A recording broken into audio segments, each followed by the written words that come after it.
Hola comunidad de YouTube, mi nombre es Giovanna. Soy estudiante de psicología del primer semestre y el día de hoy les vengo a hablar del trastorno de bipolaridad, también llamado trastorno maníaco depresivo.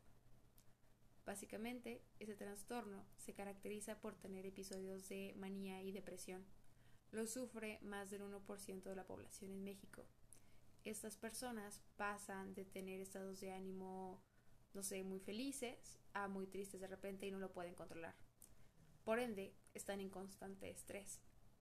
Recuerden que es muy importante saber que ese tipo de trastornos solamente los puede diagnosticar un psicólogo o un psiquiatra. Este trastorno se caracteriza por la presencia de fluctuaciones marcadas y persistentes al estado de ánimo que van desde lo depresivo hasta lo maníaco. Así es. ¿Qué pasa con estas personas?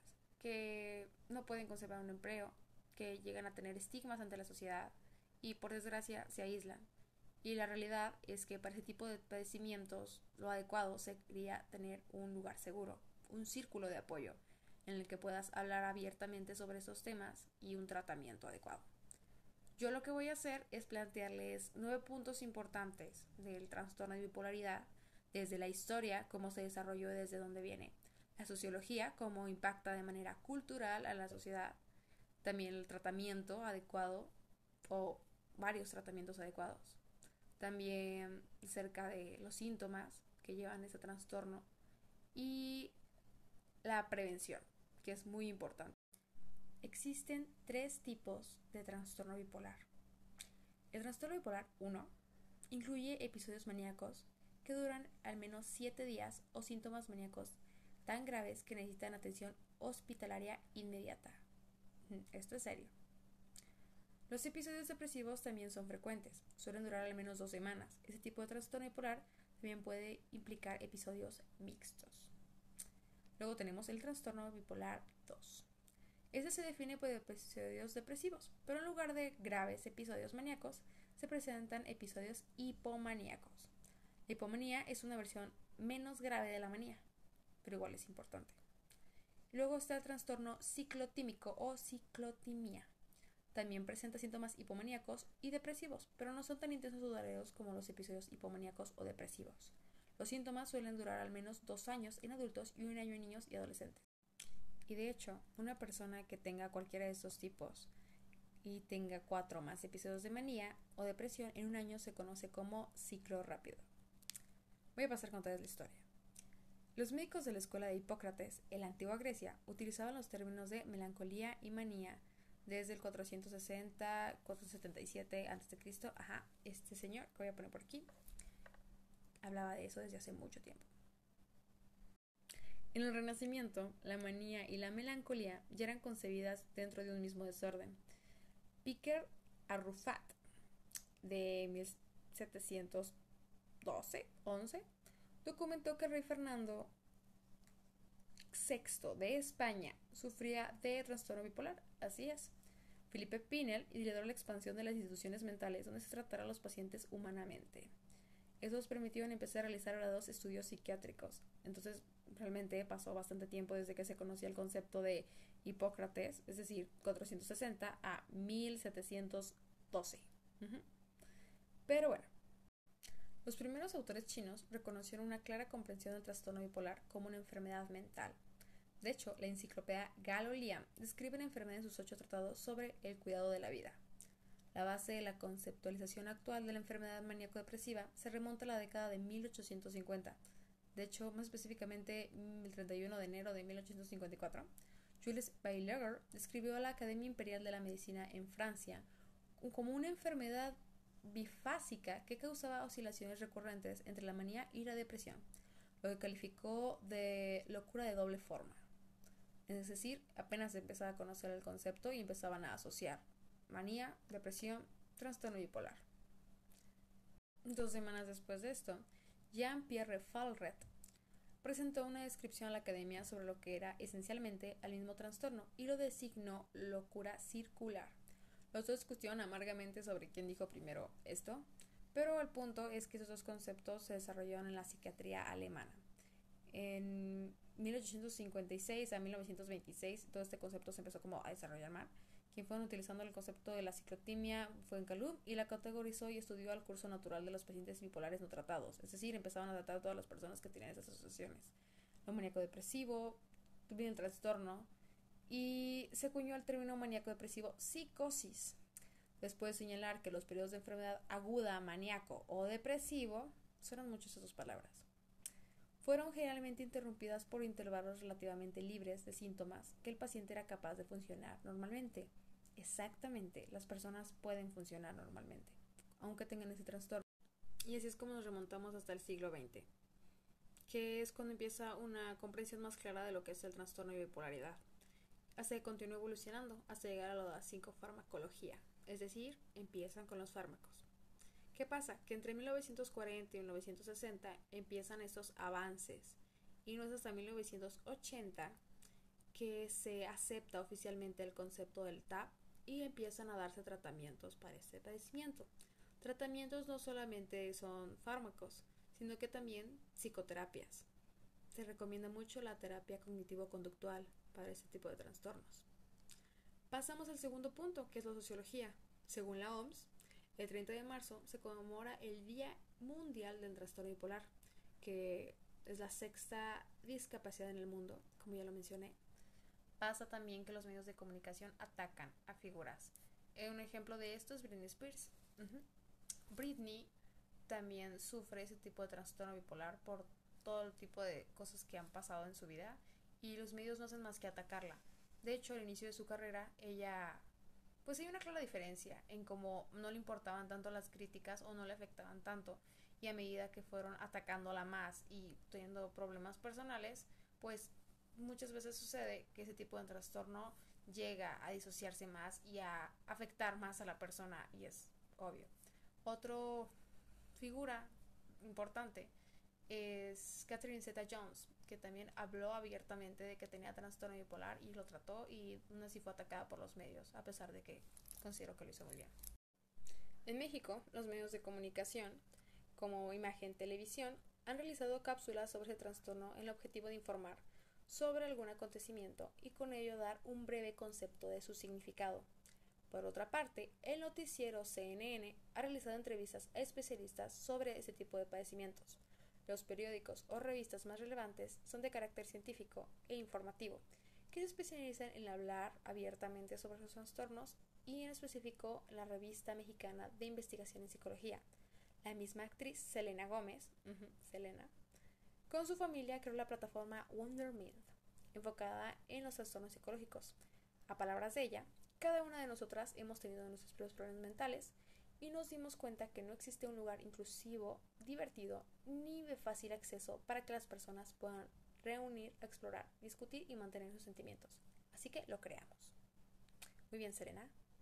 En los últimos años, que plataformas como Facebook o Instagram hicieron más común ese tipo de publicaciones de psicoeducación. Dar un breve concepto o el tratamiento o los síntomas ha ayudado a que las personas se informen. Hoy en día vemos muchos tipos de páginas de psicología, de psicólogos, platicando con temas digeribles acerca de ese tipo de trastornos. Algo de lo que estoy haciendo yo. También pasa que para los jóvenes es más relevante conocer ese tipo de trastornos mediante esos tipos de posts. La bipolaridad abarca a la población general entre los 15 y 30 años, es decir, a la población más joven. Es por eso que yo agarré la plataforma de Instagram para hacer mi video y mis publicaciones. Aquí les voy a dejar las estadísticas que hice, que son variadas. Me las arrojó Instagram, y las publicaciones y el impacto que llegaron a tener. Traté de poner una definición clara en cada una de lo que era el trastorno bipolar. Básicamente lo que hago aquí. El siguiente punto a tratar es el de la psicología, es decir, los datos psicológicos que hay detrás de ese trastorno. Si bien ya les mencioné que existen episodios de manía y depresión y los tipos de bipolaridad, pero vamos a adentrarnos un poquito más a qué pasa a nivel psicobiológico, es decir, dentro de nuestro cerebro, cuáles son los químicos, todo lo que lo dispara y los procesos psicológicos que se ven afectados. Es decir, en términos psicológicos, las fases maníacas pueden aparecer con los denominados síntomas psicóticos, es decir, el estado de ánimo muy bajo, como la tristeza, se hace presente. También aparecen síntomas como la apatía, cansancio y alteración del sueño, ya sea que la persona no tenga nada de sueño, que es insomnio, o tenga muchísimo sueño de manera excesiva, todo el tiempo quisiera estar dormido. También experimentan una disminución o aumento del apetito y un pensamiento enlatecido con tendencia a culpabilizarse. También llegan a tener desesperanza hacia el futuro. Este tipo de trastornos los hace culpabilizarse de manera excesiva y, por desgracia, muchas veces tener pensamientos de muerte y llegar al suicidio. Por eso es muy importante no estigmatizar. ¿Qué pasa? Que también pueden llegar a tener una ansiedad asociada. A nivel psicobiológico, los procesos que afecta más son la memoria del trabajo, funciones ejecutivas y toma de decisiones, déficit atencional, y a nivel neuronal, el trastorno bipolar cursa con un déficit de interneurona. Otro punto importante a tratar son las causas. ¿Qué pasa con las causas? ¿Cuál es su origen? Bueno, esencialmente, biológicamente y genéticamente, el sistema límbico es el responsable de regular las emociones y de que el estado de ánimo esté estable y acorde a las circunstancias. Es decir, influye en cada día que nos levantamos con un olor similar y coherente con lo que sucede en nuestra vida. Es decir, si ayer tuve un mal día, es muy probable que esté de malas. Si hoy tuve un buen día, es probable que esté de buenas. Tiene sentido, ¿no? ¿Qué pasa aquí? Evidentemente, este humor será más o menos estable en función de diferentes aspectos como la salud física, el descanso, los acontecimientos diarios. En el caso de las personas con trastorno bipolar, el sistema límbico funciona un tanto diferente. Funciona erróneamente, es decir, el estado de ánimo sufre bruscas alteraciones sin que necesariamente exista un motivo. Los neurotransmisores como la dopamina, la serotonina y la acetilcolina juegan un papel muy importante en esta fase. En las fases maníacas existe un aumento en los niveles de dopamina y en las depresivas una disminución de serotonina. También son importantes las hormonas como la tiroxina. Vamos a pasar a otro punto importante, que es la prevención. Existen varios puntos a tratar sobre lo que es la prevención o cómo podemos prevenirlo. Comenzar por reconocer los factores que generan situaciones de estrés y así poder anticiparlo.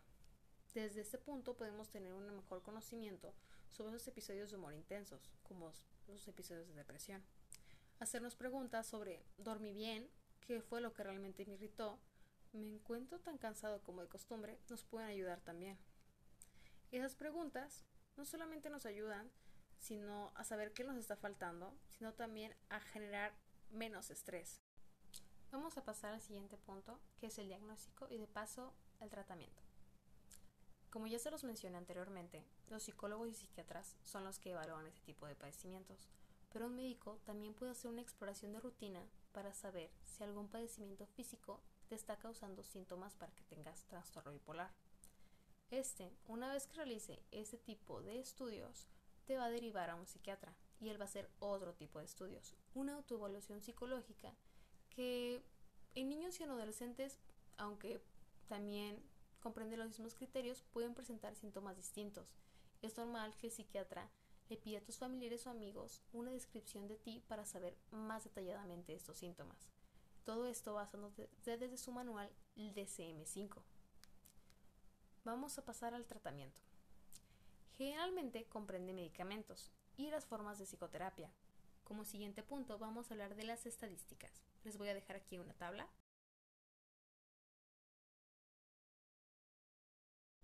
Y para finalizar y concluir esta investigación, lamento si fue muy larga, el rango era de 8 a 10 minutos, voy a hablar de el objetivo, la propuesta que tengo yo. Yo lo que hice, como ya les mencioné en las tablas, elegí Instagram, que como es un trastorno que se da en personas jóvenes y Instagram se usa por los jóvenes, bueno, tiene sentido. El objetivo de esta investigación es concientizar a la gente a que no estigmatice a las personas con trastorno bipolar y a las personas que tienen este padecimiento, que se traten, que vayan a terapia en la medida de lo posible, que consuman sus medicamentos, creen hábitos de manera adecuada, relaciones, que no se crean lo que ven en los medios de comunicación. Cualquier persona puede ser atacada por tener alguna característica y eso no es sano. Y para concluir, me gustaría resaltar que no eres tu diagnóstico.